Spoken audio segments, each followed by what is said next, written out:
Bonjour, merci d'écouter ce podcast. Nous sommes l'église évangélique baptiste La Bonne Nouvelle située à Dijon, au 8B rue Jules Viol. Nous serions heureux de vous y rencontrer un jour et nous vous souhaitons une bonne écoute. Alors qu'il marchait près de la vallée de l'ombre de la mort, jugé injustement par des pécheurs, il va dire à ce juge cruel qui l'interrogeait, « Mon royaume n'est pas de ce monde. Si mon royaume était de ce monde, mes serviteurs auraient combattu pour moi afin que je ne sois pas livré entre les mains des Juifs. » Et dans l'Évangile selon Matthieu, précisément au chapitre 13, ce roi nous décrit différents aspects de son royaume dont nous sommes les héritiers. Nous avons vu en premier que ce royaume vient dans le monde et il est annoncé au travers de la parole. Donc on avait vu dans la première parabole, qui était la parabole du semeur, que les gens ne réagissent pas toujours de la même manière lorsqu'ils écoutent la parole du royaume. Et cette parole avait un double effet. Cette parole avait un effet qui produisait un endurcissement dans le cœur de certains, un effet qui avait une odeur de mort pour certains, mais une odeur de vie pour ceux qui étaient appelés. Même les disciples vont s'interroger, ils vont aller voir le Seigneur pour lui demander « Mais pourquoi parles-tu en parabole ?» Tandis que la foule ne comprenait pas. Et Jésus va dire aux disciples « Il vous a été donné, vous, les disciples, de connaître les secrets du mystère de Dieu, de connaître les secrets du royaume de Dieu, de connaître les mystères du royaume de Dieu. Mais eux, non. » Donc Jésus, il parlait en parabole déjà pour révéler les vérités du royaume de Dieu aux disciples. Et la parabole était un moyen de grâce pour les disciples, parce qu'ils pouvaient comprendre, même quand ils ne comprenaient pas, Jésus pouvait les expliquer les paraboles. Mais c'était un jugement pour les incrédules, un jugement pour ceux qui refusaient de reconnaître la messianité de Jésus. Ensuite, nous avons vu, dans la deuxième parabole, la parabole de l'ivraie et le bon grain, la cohabitation dans le monde, la cohabitation du royaume avec le mal. Et dans cette deuxième parabole, la parabole de l'ivraie et le bon grain, la semence n'était pas la parole de Dieu, mais la semence était les fils de Dieu, les fils du royaume, ceux qui sont nés de nouveau, ceux qui ont reçu un nouveau cœur et un nouveau esprit, comme le dit Ézéchiel 36, 26, ceux qui sont régénérés, qui étaient la semence de Dieu répandue dans le monde. Nous avons vu aussi la croissance du royaume avec la parabole de la graine de moutarde. L'idée qu'on avait mis au devant, c'est quoi? Ne négligez pas les petits commencements. Même si le royaume avait commencé de façon insignifiante, tout minuscule, tout petit comme la graine de moutarde, il va conquérir le monde. Il va devenir une grande entité. C'était ça la leçon qu'on avait retenue dans la parabole de la graine de moutarde. Et on a aussi vu l'influence du royaume avec la parabole du levain qui fait lever toute la pâte. Le levain qui était quelque chose de petit, mais qui avait un effet de faire monter la pâte. Et on avait vu au travers de ça que le royaume va exercer son influence, le royaume va conquérir le monde. Et on avait vu que le royaume exerce son influence dans le monde. Comment le royaume exerce-t-il son influence dans le monde? On avait vu deux instruments d'influence du royaume de Dieu, qui était déjà la parole de Dieu et les enfants de Dieu. Et Jésus va dire dans le sermon sur la montagne que nous sommes la lumière du monde. Nous sommes la lumière du monde. Donc nous sommes l'instrument d'influence du royaume de Dieu dans le monde.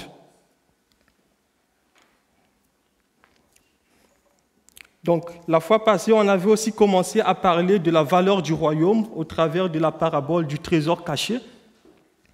Et ce matin, je veux poursuivre dans le même sens avec cette fois-ci la parabole de la perle de grand prix que nous retrouvons dans l'Évangile selon Matthieu au chapitre 13, les versets 45 à 46. Mais je vais commencer à lire à partir du verset 44. Le royaume des cieux est encore semblable à un trésor caché dans un champ. L'homme qui l'a trouvé le cache, et dans sa joie, il va vendre tout ce qu'il a et achète le champ. Verset 45, le royaume des cieux est encore semblable à un marchand qui cherche de belles perles. Il a trouvé une perle de grand prix. Il est allé vendre tout ce qu'il avait et l'a acheté. Jusque-là, la parole de Dieu. Donc, demandons à Dieu de bénir sa parole et de nous aider à la mettre en pratique.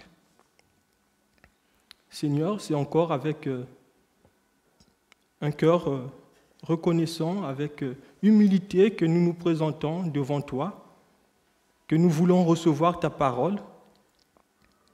Tu as créé le monde au travers de ta parole. Comme une biche qui soupire après des courants d'eau, nous soupirons après ta parole.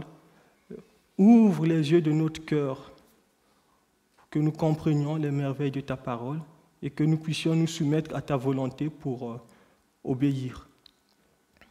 Au nom de Jésus. Amen. Donc la parabole de la perle de grand prix et celle du trésor caché que nous avons étudié la fois passée communiquent la même idée, le même enseignement, la valeur du royaume. Dans les milieux évangéliques, cette parabole a été interprétée de plusieurs manières. Donc la première interprétation consiste à considérer ces paraboles, les deux paraboles, comme étant la parabole des peuples de Dieu. Et suivant cette interprétation, le peuple de Dieu est divisé en deux. Donc, cette interprétation voit en premier le trésor caché comme étant le peuple juif, que Christ vient premièrement pour sauver. Il vient dans le champ qui est le monde, en référence à la deuxième parabole, pour sauver premièrement le peuple juif.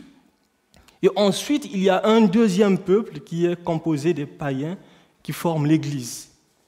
Ce n'est pas cette interprétation que je veux suivre. L'idée de diviser déjà le peuple de Dieu cause un véritable problème. La Bible dit dans Galates 3, le verset 28 à 29, « Il n'y a plus ni juif, ni grec, il n'y a plus ni esclave, ni libre, il n'y a plus ni homme, ni femme, car tous vous êtes un en Jésus-Christ. Et si vous êtes à Christ, vous êtes donc la postérité d'Abraham, héritier selon la promesse. » Et l'Écriture dit que la mise à part du peuple juif, ainsi que les ordonnances relatives à la circoncision, ont été données de façon temporaire, jusqu'à ce que la promesse soit accomplie. Et en Christ, il n'y a plus de barrière ethnique qui sépare les Juifs avec les non-Juifs. Et le vrai Israël, ce n'est pas l'Israël physique, mais c'est l'Israël spirituel, composé des Juifs et des non-Juifs. Romains 2, versets 28 à 29 dit « Le Juif, ce n'est pas celui qui en a les dehors, et la circoncision n'est pas celle qui est visible dans la chair, mais le Juif, c'est celui qui l'est intérieurement, et la circoncision est celle du cœur, selon l'esprit, et non selon la lettre. » Aussi, quand on regarde ces deux paraboles, on n'a pas d'élément qui nous dit que le Seigneur, il est en train de parler des Juifs versus les païens. Donc ça, c'était la première interprétation que je ne vais pas suivre. La deuxième interprétation consiste à considérer ces paraboles comme étant la parabole de la rédemption. Donc cette interprétation soutient que le trésor et la perle précieuse, c'est l'Église, qui est composée des Juifs et des païens. Et l'homme que nous avons dans la première parabole, ainsi que le marchand que nous avons dans la deuxième parabole, représentent Christ. Et l'idée, c'est que le fait de tout vendre, c'est Christ qui est venu mourir sous la croix pour racheter l'Église, qui est représentée comme étant la perle précieuse. Donc cette interprétation soutient l'idée selon laquelle que l'Église est la perle précieuse. Donc les fidèles, vous êtes la perle précieuse, nous sommes la perle précieuse. Ça cause aussi un problème. Ce n'est pas loin d'une allégorie. Ça ne communique pas le sens originel de l'auteur.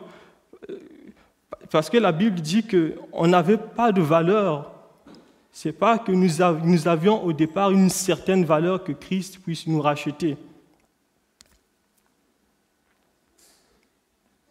On n'avait pas une valeur initiale pour que Christ puisse nous racheter. 1 Corinthiens 1, 27 à 31 dit que Dieu a choisi les choses folles du monde pour confondre les sages. Dieu a choisi les choses faibles du monde pour confondre les fortes.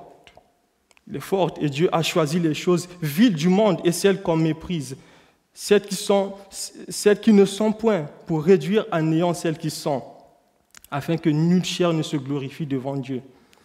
Or, c'est par lui que vous êtes en Jésus-Christ, lequel, de par Dieu, a été fait pour nous sagesse et justification et sanctification et rédemption. Comme il est écrit que celui qui se glorifie dans le Seigneur. Donc la troisième interprétation que je veux suivre, que je choisis, et cette interprétation est soutenue par Jean Calvin et aussi par Donald Carson, c'est l'interprétation qui consiste à dire que ces paraboles communiquent plutôt l'idée de la valeur du royaume. Que vaut le royaume de Dieu? Donc cela nous permet de rester dans le contexte de l'évangile selon Matthieu au chapitre 13, dont le but premier était de nous communiquer différents aspects du royaume dont nous sommes les héritiers. Jésus a déjà comparé le royaume avec plusieurs situations. Dans les versets précédents, nous avons une représentation imagée du royaume.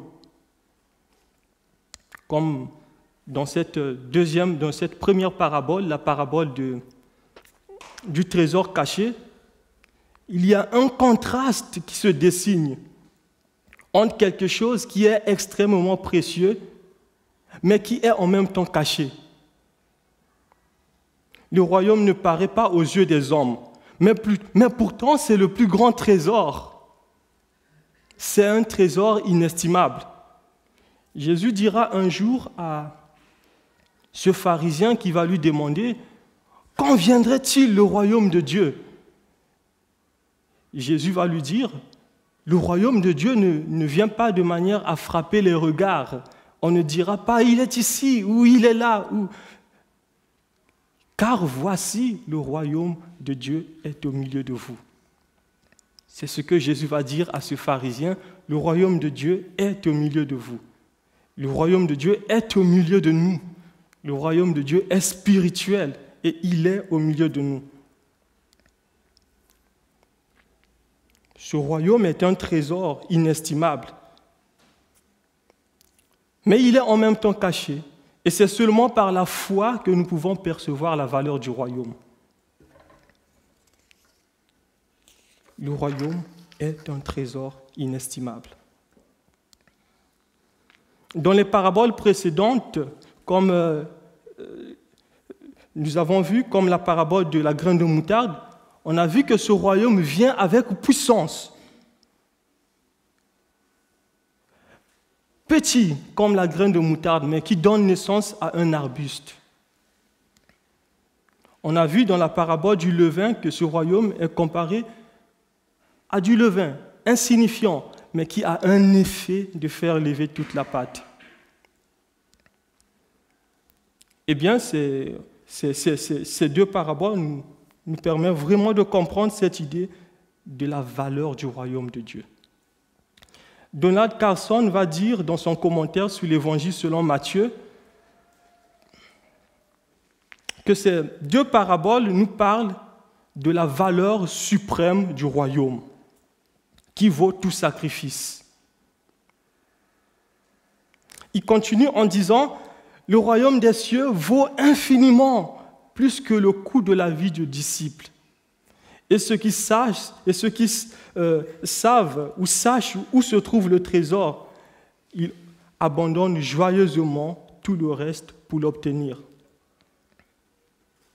Jean Calvin, il va dire ceci, ces deux paraboles ont pour but d'instruire les croyants à préférer le royaume des cieux au monde entier et par conséquent à renoncer à eux-mêmes, au désir de la chair, afin que rien ne les empêche d'obtenir une aussi précieuse possession. Oui, bien-aimés dans le Seigneur, nous avons besoin de rappel, nous avons besoin de piqûres de rappel, car nous sommes tellement parfois captivés par les attraits de ce monde que la vie éternelle tarit à nos yeux. Quand les choses du monde prennent le dessus, nous accordons moins d'importance au royaume, moins d'importance à la réalité spirituelle.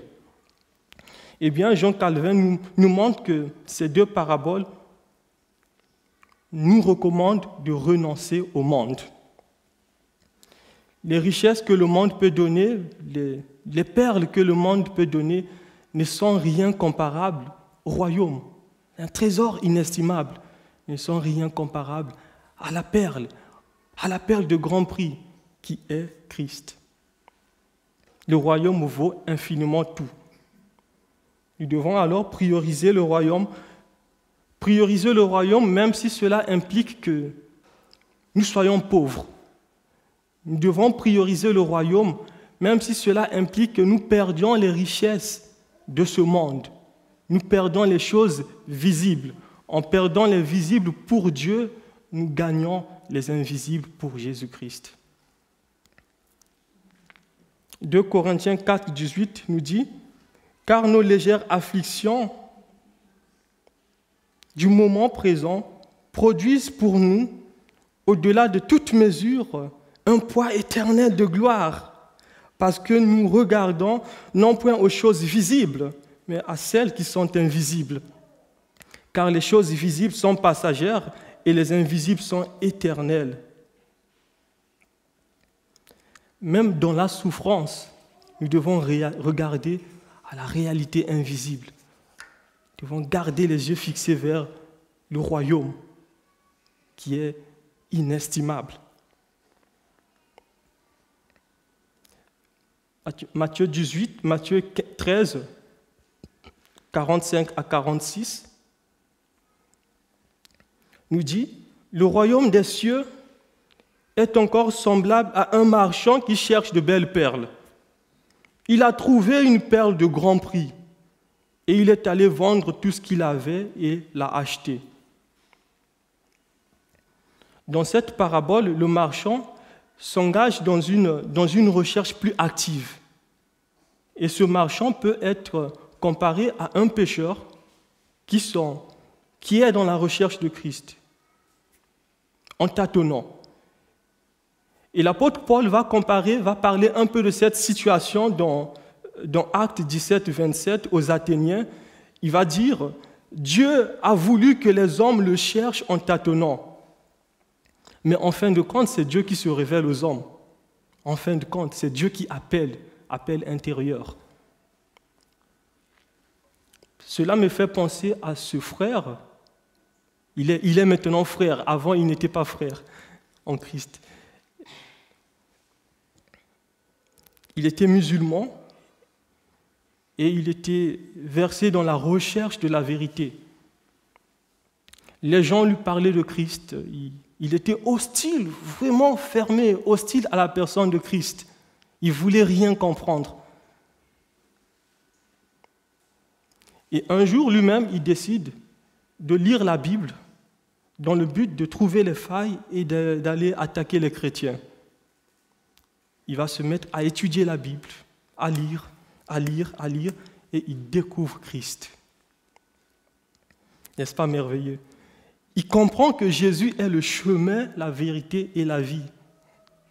Il découvre que toutes les autres perles qu'il avait, toutes les autres vérités qu'il connaissait à propos de Dieu n'étaient rien en comparaison avec Christ. Il comprend, en fin de compte, qu'il n'y a de salut en aucun autre, car il n'y a sous le ciel aucun autre nom qui ait été donné parmi les hommes par lequel nous devrions être sauvés. Et ce qu'il a fait, c'est quoi? Il a fait le choix de la perle précieuse. Il a fait le choix de Christ. L'eunuque éthiopien, dans le livre des Actes, dans Actes 8, 26 à 36, ce païen, il lisait le livre du prophète Ésaïe. Il ne comprenait rien. Il cherchait à connaître Dieu, à comprendre. Il lisait Ésaïe 53. J'ai pris Ésaïe 53, le verset 7 à 9. Il a été maltraité et opprimé, et il n'a point ouvert la bouche. Semblable à un agneau qu'on mène à la boucherie, à une brebis muette devant ceux qui l'attendent, il n'a point ouvert la bouche. Il a été enlevé par l'angoisse et le châtiment. Et parmi ceux de sa génération, qui a cru qu'il était retranché de la terre des vivants et frappé par les péchés de mon peuple? On a mis son sépulcre parmi les méchants, son tombeau avec le riche, quoiqu'il n'eût point commis de violence et qu'il n'eût point de fraude dans sa bouche. Il lisait Ésaïe 53 sans comprendre. Oui, Dieu se révèle aux hommes. Dieu est capable de se révéler à celui qui le cherche. Dieu est aussi capable de se révéler à celui qui ne le cherche pas, comme nous le montre la parabole du trésor caché, le trésor qui était le fruit d'un hasard. Il ne cherchait pas le trésor, il découvre le trésor. Et l'eunuque éthiopien ne comprenait pas ce qu'il lisait. Dieu va envoyer son serviteur, Philippe, pour que Philippe puisse l'expliquer. Et l'eunuque éthiopien, il va dire à Philippe, « Je te prie, de qui le prophète parle-t-il ainsi? Est-ce de lui-même ou de quelqu'un d'autre ?» Philippe va lui dire, alors Philippe ouvrit la bouche, commençant par ce passage, il annonça à l'eunuque éthiopien la bonne nouvelle du royaume de Dieu. Jésus-Christ est celui que Dieu avait prédestiné pour mourir pour le péché du monde, pour mourir pour tes péchés, pour mes péchés. Il est venu dans le monde, il a vécu la vie humaine, il a été tenté en tout sans commettre de péché. Et il a obéi pleinement à la loi de Dieu. Il a accepté d'aller à la croix pour mourir pour nos péchés. Et il est mort et Dieu l'a ressuscité le 3e jour. Et c'est justement en plaçant ta confiance en Jésus que tu obtiens le pardon des péchés, la paix avec Dieu, la vie éternelle.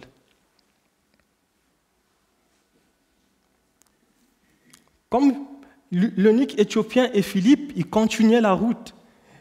Comme ils continuaient leur chemin, ils rencontrèrent de l'eau. Et l'eunuque dit à Philippe, « Voici l'eau.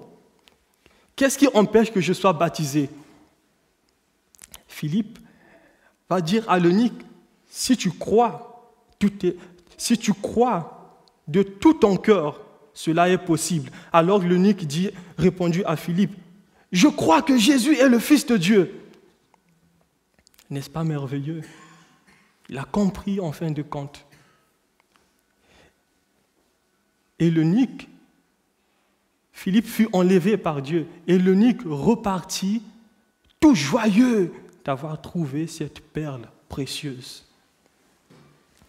Il repartit tout joyeux d'avoir trouvé cette perle de grand prix Peut-être que tu as déjà entendu l'Évangile. Tu viens encore d'entendre l'Évangile. Dieu peut te pardonner. Répands-toi et crois. Qu'est-ce qui t'empêche de venir à Christ? Qu'est-ce qui t'empêche de devenir disciple de Jésus-Christ? La Bible dit que servira-t-il à un homme de gagner le monde entier s'il fait la perte de son âme? Ou qu'échangera-t-il un homme en échange de son âme? Rien. Mais Jésus, il est celui qui peut sauver ton âme de l'enfer. Il peut sauver ton âme de la séparation éternelle avec Dieu. Qu'est-ce qui a plus de valeur à tes yeux?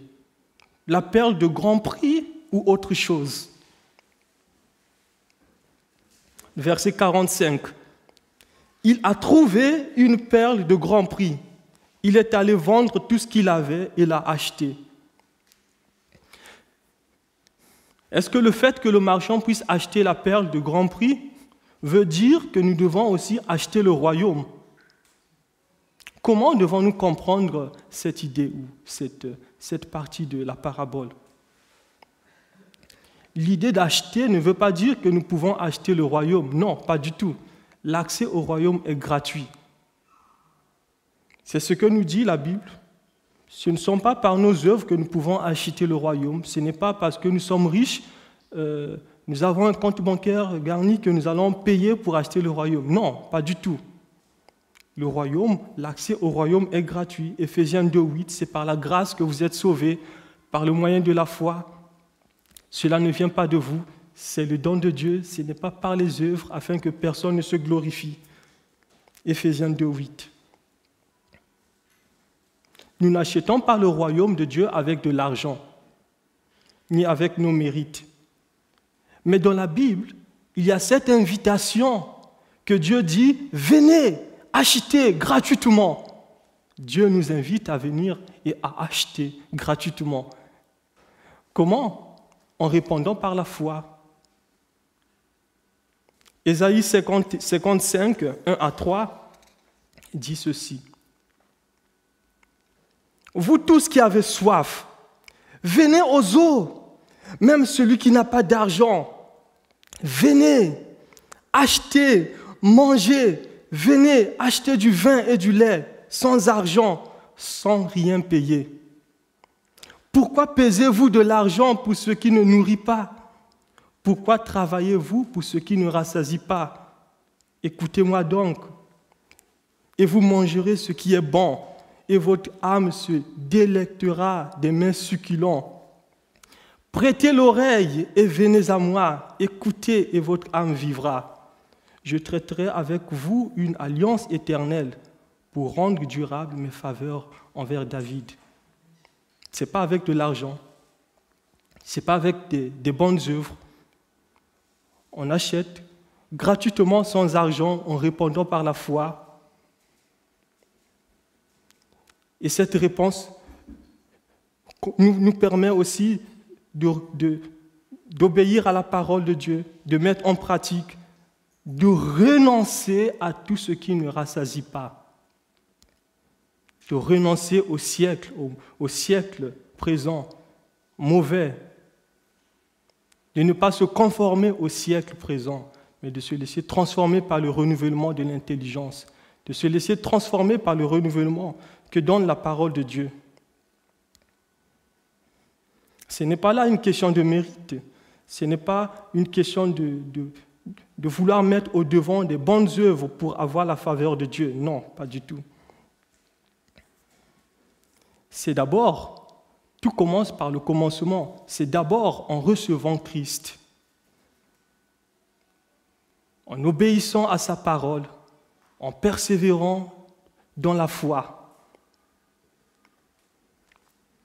Jean Calvin dit ceci. Nous l'achetons lorsque nous renonçons joyeusement au désir de la chair, afin que rien ne nous empêche de l'obtenir. lorsque nous renonçons au désir de la chair, afin que rien ne nous empêche de l'obtenir. Il y a un choix entre Christ et autre chose. Quand il faut faire un choix entre sa famille et Jésus-Christ, le choix est clair, c'est Jésus-Christ. C'est ce que Jésus va dire à ses disciples. Celui qui veut devenir mon disciple, s'il n'est pas prêt à renoncer à sa vie, même à sa propre famille, il ne peut pas devenir mon disciple.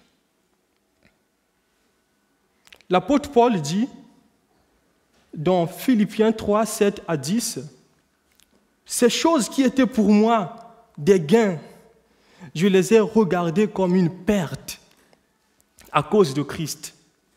Et même je regarde toutes choses comme une perte à cause de l'excellence de la connaissance de Jésus-Christ, mon Seigneur, pour lequel j'ai renoncé à tout.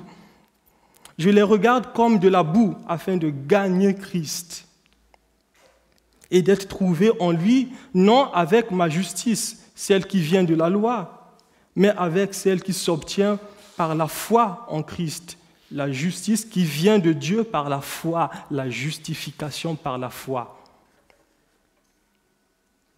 Qu'est-ce qui a plus de valeur à vos yeux? Si ce qui a plus de valeur à vos yeux, c'est votre réussite, c'est votre travail, c'est votre sécurité, la carrière, c'est vos études, ce sont vos études ou votre santé, c'est une perte. C'est une perte. Si ce qui a plus de valeur dans vos vies, ce sont ces choses, c'est une perte. La Bible dit que si nous considérons toutes les autres choses plus que Dieu, nous sommes les idolâtres. Qu'est-ce qui a plus de valeur à vos yeux? Qu'est-ce qui compte de plus pour vous? Les perles de ce monde ou Christ? L'apôtre Paul dit que les choses qui étaient pour lui des gains, il les a maintenant regardées comme une perte afin de gagner Christ. À cause de Christ, il les a regardées comme une perte. Qu'est-ce que vous êtes prêts à échanger? Êtes-vous prêts à renoncer à Christ en échange de quelque chose? Si on vous donnait de la richesse, on vous dit vous aurez un compte rempli d'argent ou bien une maison, vous serez prêt à dire je choisis l'argent, j'abandonne la vie chrétienne, j'abandonne Christ. Qu'est-ce que vous êtes prêt à renoncer en échange de Christ?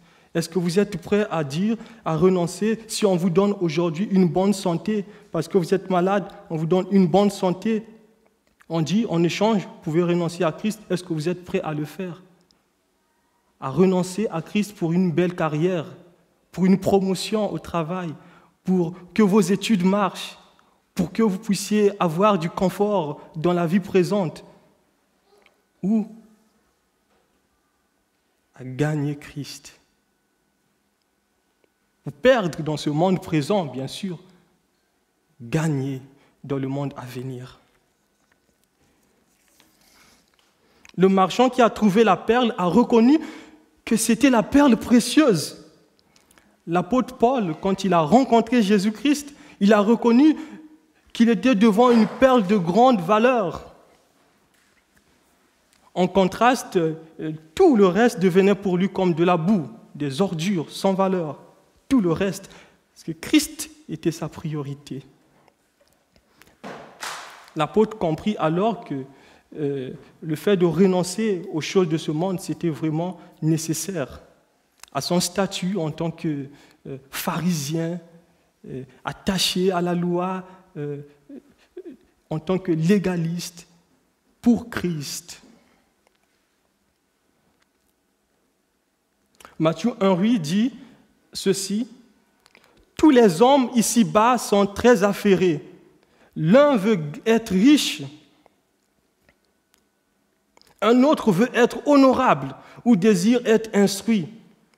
Par contre, beaucoup sont déçus, prenant des contrefaçons pour de véritables perles. Jésus-Christ est la perle de grand prix. En la possédant, nous avons suffisamment pour être heureux ici et pour toujours. Un homme peut acheter de l'or à prix qui dépasse le cours en vigueur. Par contre, il ne peut faire la même chose avec cette perle de valeur inestimable. Quand le pécheur contrit lève les yeux vers Christ, le Sauveur plein de grâce, tout ce qui l'entoure ne représente alors qu'une bien piètre valeur.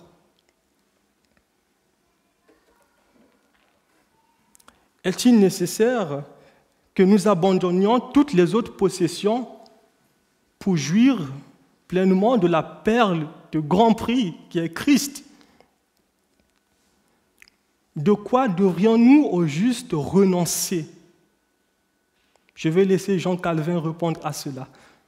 Jean Calvin dit, ceux qui aspirent au ciel doivent se dégager de tout ce qui pourrait retarder leur progrès spirituel. Il continue en disant, le Christ exhorte ceux qui croient en lui à renoncer aux seules choses qui sont nuisibles à la piété. Et en même temps, il leur permet d'user et de jouir des faveurs temporelles de Dieu comme s'ils n'en usaient pas. De quoi devrions-nous au juste renoncer? À tout ce qui est nuisible à la vie spirituelle, à tout ce qui est nuisible au progrès spirituel, à tout ce qui ne rassasie pas, à tout ce qui ne contribue pas à la piété. Le Seigneur nous donne, avec ce que le Seigneur nous donne, nous adorons Dieu, nous le bénissons. Colossiens 3, 17, tout ce que nous devons faire, c'est pour la grâce, pour la gloire de Dieu, en rendant à Dieu les actions de grâce. Mais par-dessus tout, nous devons garder à l'esprit que ce qui doit être plus important, c'est la perle de grand prix. Et Jésus-Christ, il est cette perle de grand prix. Ne plaçons pas notre confiance ne plaçons pas notre cœur dans les choses de ce monde. Elles sont passagères. Plaçons plutôt notre confiance à Jésus-Christ, qui est cette perle de grand prix. Au-delà de la souffrance, au-delà des épreuves, gardons les yeux fixés vers Christ. Comme l'apôtre Paul, puisons notre joie dans le Seigneur, puisons notre joie dans son royaume, par la grâce de Dieu. Amen.